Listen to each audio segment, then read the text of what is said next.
Hello दोस्तों and welcome back. दोस्तों आज हम देखेंगे एक्सेल में count, count blank, count if in सारे फंक्शंस का क्या यूज है। एक्सेल में ये चारों के चारों काउंट फंक्शन काफी यूजफुल हैं और कई बार कई सारे अलग अलग एग्जाम्स में भी पूछा जाता है। तो चलिए देखते हैं इन चारों का क्या यूज है। But before starting the video को लाइक करना और चैनल को सब्सक्राइब करना ना भूलें।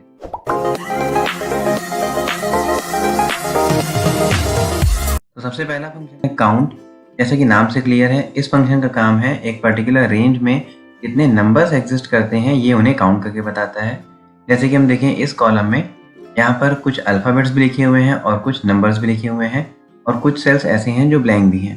बट मुझे यहाँ पर चाहिए सिर्फ नंबर्स कितने लिखे हुए हैं। फॉर दैट मैं यूज़ कर लूँगा इक्वल्स टू काउंट ब्रैकेट, और ब्रैकेट के बाद आप अपनी रेंज दे सकते हैं। जैसे मैं यहाँ पर इस सेल यानी कि सेल D2 से लेकर D79 तक जाना चाहता हूँ, जो कि मेरी कंप्लीट रेंज है जिसमें काफी सारे नंबर्स लिखे हुए हैं और काफी सारे सेल्स ब्लैंक हैं। तो मैंने यहाँ पे लिख लिया count D2 to D79 bracket close and enter and that's it. यहाँ पर इसने मुझे बता दिया ओवरऑल इस पूरी रेंज में सिर्फ 36 नंबर्स हैं एंड अदर देन नंबर्स यहाँ पर जो अल्फाबेट्स हैं या स्पेसेस हैं ये उन्हें कभी भी काउंट नहीं करता। Second function is count blank. अब मुझे ये काउंट करना है इस पूरी रेंज में कितने ऐसे सेल्स हैं जिसमें कोई भी वैल्यू नहीं है, ना अल्फाबेट ना नंबर्स, और दैट मैं यूज करूंगा इक्वल्स टू काउंट ब्लैंक। और उसके बाद आपको जैसा कि हम देख सकते हैं सिंटेक्स में दिखाया जा रहा है रेंज। तो अगेन मेरी रेंज है D2 से लेकर D79, यानी इस कंप्लीट रेंज में कितने ब्लैंक नंबर्स हैं वो हम इजीली देख सकते हैं। तो यहाँ पर मेरे पास 19 ऐसे सेल्स हैं जिसमें कोई भी वैल्यू नहीं लिखी हुई, ना कोई अल्फाबेट ना कोई number. Third is count if हम तभी यूज करते हैं जब हमारे पास कोई एक पर्टिकुलर कंडीशन हो। अब जैसे मुझे यहाँ पर इस कॉलम डी में चेक करना है कि जो नंबर 93 है ये कितने बार आ रहा है, या फिर एक particular number for example number 87 कितने बार आ रहा है। फॉर दैट मैं यूज करूंगा equals to count if, simple equals to count if then bracket. और अब हम देख सकते हैं इसके सिंटैक्स में first is range and second is criteria. Range again मैं दे दूंगा D2 से लेकर D79, कॉमा उसके बाद मेरा क्राइटेरिया क्या होगा, मैं चाहता हूँ इस पूरी रेंज में 87 नंबर कितने बार अकर हुआ है, मुझे सिर्फ ये काउंट करना है। तो मैंने लिख लिया 87 ब्रैकेट क्लोज एंड एंटर। तो हम देख सकते हैं 87 जो है वो इस पूरी रेंज में 3 बार आ रहा है। इसी प्रकार से अगर मैं चेक करना चाहूँ 87 की जगह 92 कितने बार अराइज हो रहा है, सिंपल हम देख सकते हैं 92 जो है वो सिर्फ 2 बार है। ये तीनों फंक्शन काफी simple and easy to use है। Last is count IFS।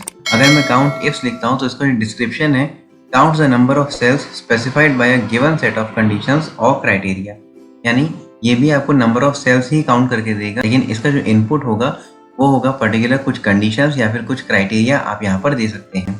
इसके लिए मैं एक न्यू शीट ले लूंगा सो दैट आप इस फंक्शन को इजिली समझ पाएं।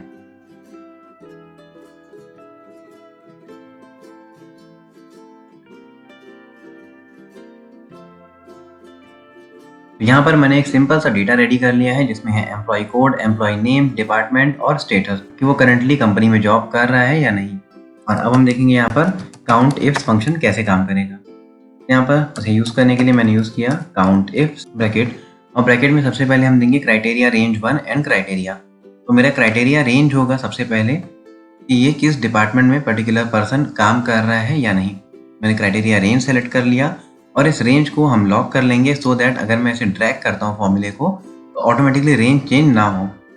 And to lock it simply आपको प्रेस करना है F4, कॉमा के बाद आपको देना है क्राइटेरिया। यहाँ पर मुझे सिर्फ चेक करना है IT डिपार्टमेंट में कितने लोग हैं जो वर्किंग हैं, तो मैंने सेलेक्ट कर लिया IT bracket close and enter. यहाँ हम देख सकते हैं IT डिपार्टमेंट में 1, 2 और 3 लोग हैं जो वर्किंग में हैं। बट अगर प्रैक्टिकली देखें तो ये जो आउटपुट मुझे मिला है यही सेम काम मैं काउंट इफ फंक्शन से भी कर सकता था। यहाँ पर हमें एक छोटा सा ट्विस्ट देखने मिलता है और मोस्टली हम यूज करते हैं काउंट इफ्स को जब हमारे पास मल्टीपल क्राइटेरिया और मल्टीपल रेंज होती है। अब देखेंगे इसका एक्चुअल यूज। इस फॉर्मूले को हम थोड़ा सा एक्सटेंड कर लेंगे। अगेन मैंने दिया कॉमा और अब होगा मेरा सेकेंड कॉलम। मैं इस सेकेंड कॉलम की भी रेंज को सेलेक्ट कर लूंगा, इसे भी कर लेंगे लॉक विथ F4, कॉमा और कॉमा के बाद सेकंड मेरा जो क्राइटेरिया है वो है वर्किंग या फिर लेफ्ट वर्किंग। तो मैंने सेलेक्ट कर लिया यहाँ पर working bracket close and enter. अब इसका आउटपुट आपको देखने मिल रहा होगा 3, जो कि ऑब्वियसली IT के 3 ही लोग हैं। बट फॉर द टाइमिंग अगर मैं मान लेता हूँ ये जो एक पर्टिकुलर एम्प्लॉय है इसने यहाँ पर जॉब छोड़ दी, मैंने इसका स्टेटस अपडेट किया लेफ्ट एंड सी, मेरा जो काउंट इफ्स है अब उसने दिखाया यहाँ पर सिर्फ 2 ही लोग काम कर रहे हैं। रीजन बीइंग पहले हमारा जो फर्स्ट रेंज था ये गया इस फर्स्ट रेंज में, इसने फर्स्ट रेंज से सेलेक्ट किया C2 यानी कि IT डिपार्टमेंट को। देन IT डिपार्टमेंट के साथ हमने एक सेकेंड रेंज दे दी जो कि था स्टेटस के लिए, और स्टेटस होना चाहिए D2 दैट इज वर्किंग। यानी अगर कोई IT में वर्किंग में है, मुझे यहाँ पे काउंटिंग मिल जाएगी कि वो पर्टिकुलर उस डिपार्टमेंट में कितने लोग काम कर रहे हैं। अब अगर इस फंक्शन में या फिर इस फॉर्मूले में मैं सिंपली C2 को रिप्लेस कर दूं परचेज से, जो कि है मेरा C5 में, तो मैंने अपडेट कर दिया C5 एंड एंटर। अब मुझे यहाँ पर ये काउंटिंग दिखा रहा है परचेज डिपार्टमेंट में कितने ऐसे लोग हैं जो वर्किंग हैं। तो हम देख सकते हैं यहाँ पर परचेज में 1, 2 और ये 3 ही लोग हैं जो वर्किंग में हैं। अगेन अगर ये वर्किंग वाला इंसान भी जॉब छोड़ देता है, लेफ्ट कर दिया हमने, तो ऑटोमेटिक ये हो गया लेफ्ट, यानी कि काउंट इफ हो गया 2। अगेन इसने भी जॉब छोड़ दिया तो काउंट इफ हो गया 1। मैंने अगेन अपडेट कर देता हूँ वर्किंग, और यहाँ पर ये जो हमारा एक ऑलरेडी परचेज में था जो कि लेफ्ट था, इसे भी अगर मैं वर्किंग कर दूँ तो ऑब्वियसली हमें आउटपुट देखने मिल जाएगा काउंट इफ का, दैट इज 4। तो ओवरऑल अगर हम देखें, काउंट फंक्शन का काम है काउंट करना, बट आपको काउंट क्या करना है ये आपके ऊपर डिपेंड करता है। अगर आपको सिर्फ काउंट करना है एक पर्टिकुलर रेंज में कितने नंबर्स हैं तो आप यूज कर सकते हैं काउंट फंक्शन का। अगर आपको काउंटिंग करनी है एक पर्टिकुलर रेंज में कितने ब्लैंक स्पेसेस हैं, फॉर दैट आप यूज करेंगे काउंट ब्लैंक। अगर आपके पास कोई एक पर्टिकुलर कंडीशन है जो कि एक सिंपल सी कंडीशन होगी, फॉर दैट आप यूज करेंगे काउंट इफ। और अगर आपके पास 2 या 2 से ज़्यादा कॉलम्स हैं जिनके डेटा को आपको मैच करना है regarding with some conditions, for that आप यूज करेंगे काउंट इफ्स फंक्शन का। तो आई होप ये वीडियो आपके लिए यूजफुल होगा और अब आपको एक्सेल में काउंट फंक्शन में किसी प्रकार का डाउट नहीं होगा।